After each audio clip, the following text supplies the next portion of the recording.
Ledesma, mayroon kayong 500 billion na reserve fund. Oh, may 500 billion pa reserve funds. Di makalabas ng ospital. Out of pocket expenditures. Hirap na hirap sila magsasangla. Yun lang po yung kasalanan ninyo. Kaya sabi ko sa iyo kanina, isipin mo parati yung mga mahirap na pasyente. Yun lang parati. Isipin mo, kawawa naman sila. Alam mo, hindi makukuha yung 89.9 billion na yan pag wala kayong reserve fund na ganun kalaki. Maniwala ko sa hindi.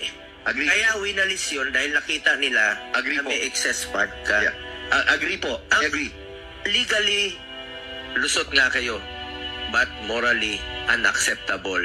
Dahil marami pang pasyente naghihingalo na mamatay. So Senator, we hear you again loud and clear. Senate President, let me end by saying this. If you can just bear with us and be a little more patient for a few more months before the year ends, I can promise Senate President and Senator Go, we have another hearing after the end of the year. You will see. I think you'll be very happy and satisfied with what we will do at PhilHealth. Bigyan mo kami a few more months lang, Senator, please. Hindi kailangan ng pasyensya namin dito. Mas importante ang mga pasyente. Transfer that it is legal, it is above board, blah blah blah blah and all that, no. So you mean legally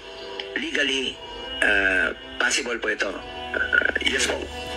So legally possible yung again po, I'm not a lawyer, but that's my understanding based on the opinions of COA, GCG, OGCC, and as of yesterday, Solgen. So legally lusot kayo, but for me, morally, unacceptable po itong pag-transfer. Dahil marami pang naghihingalo ng mga kababayan natin. Walang pambayad sa hospital. But Senator, I am just an ordinary member of this government. I was asked to do something. How can I go against it? Sa lahat ng magiging desisyon mo, isipin mo parati yung mga mahirap, yung mga pasyenteng naghihingalo na walang pambayad. Isipin mo lang parati yan. Sir, well, if the board will support us, if the PhilHealth board will support us, baka mauna kami, no? But again, like I said, I'm not so sure if the board will fully support us, no? But I will keep you posted po, Senator. You are the president of the board. I'm the I sit as vice chair po. The chairman is Honorable DOH Secretary Ted Herbosa po. But I sit as vice chair. But you are the face of PhilHealth. Okay. Kayo po nagpapatakbo, you're part of the EXICOM. Kung ano naman siguro ang rekomendasyon ninyo ay malaking weight po yun, no? That's true po. Pero I don't know if you recall po, when I announced this in our last hearing, the next day, lumabas po sa newspaper si Secretary Herbosa. Sabi niya, he's strongly against it. In fact, yung exact words niya, what the hell is Ledesma talking about, no? He's never heard of anything like that. Anything is outrageous. So I don't think I will be able to get his support on the unit. Mga boss, papakita ko sa inyo gaano tayo ginagawang tanga ng gobyernong to. Alam nyo ba na yung PhilHealth funds gagamitin nila pampatayo ng tulay? Mawalang galang na pero putang ina nyo po, Secretary Ralph Recto. Putang ina nyo po talaga. Ganito kasi yan mga boss. Di ba may sobrang pondo yung PhilHealth na 89.9 billion pesos? Ngayon sa bisa ng DOF Circular Number 003-2024, gustong kunin ng national government lahat ng natitirang pondo doon sa mga tinatawag na government-owned and controlled corporations o GOCCs. Ang tanong, bakit nila kukunin? Kunin nila yan para pondohan yung tinatawag na unprogrammed appropriations. Parang standby funds yan na wala pang purpose na pagkakagastusan sa ngayon. Pero pag naisipan ng gobyerno na gastusin yan, pwede nilang galawin yung pera na yan. In short mga boss, pet projects yan.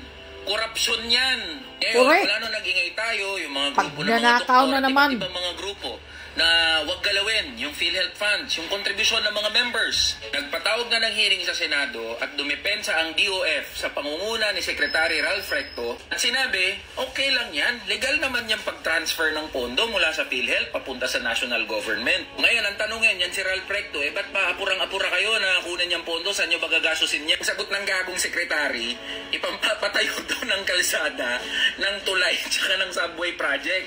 Putang ina mo, Ralph Recto. Isipin nyo ito mga boss, sobrang pondo para sa kalusugan. Tapos ang gagawin ng matalino na gobyerno, tangina, ipangpapatayo ng kalsada at tulay. Sabi sa batas mga boss, kapag may sobrang pondo ang PhilHealth, sabi sa Universal Healthcare Act, dapat mangahulugan ito ng mas malaking coverage para sa mga PhilHealth members, mas dumami yung mga packages at services na na-avail ng mga PhilHealth contributors o hindi kaya bumaba yung monthly premium na binabayaran ng mga manggagawa. Nangyari ba yan? Ngayon yung taon, tumaas yung premium na binabayaran from 4% to 5%. Kaya nga. Tapos, ganun pa rin naman yung mga services. Walang benefits benefits ng PhilHealth. sa PhilHealth ang mga members. Ng pasyente, bakit hindi dyan gastusin yung sobrang pondo ng PhilHealth? Ba't nyo ilalagay sa kalsada at sa tulay? Mga boss, hindi natin kailangan maging matalino para isipin to. Kaya Harapan na panggagago to ng gobyerno. Alam ko na kung bakit mga boss. Malapit na kasi ang 2025 election at dyan kukuha sa infrastructure projects na yan ng pondo ang mga buwayang kakandidato sa susunod na eleksyon. Kaya mga boss, kung di tayo mangangalampag at mag-iingay, happy-happy uli yung mga gagong yan.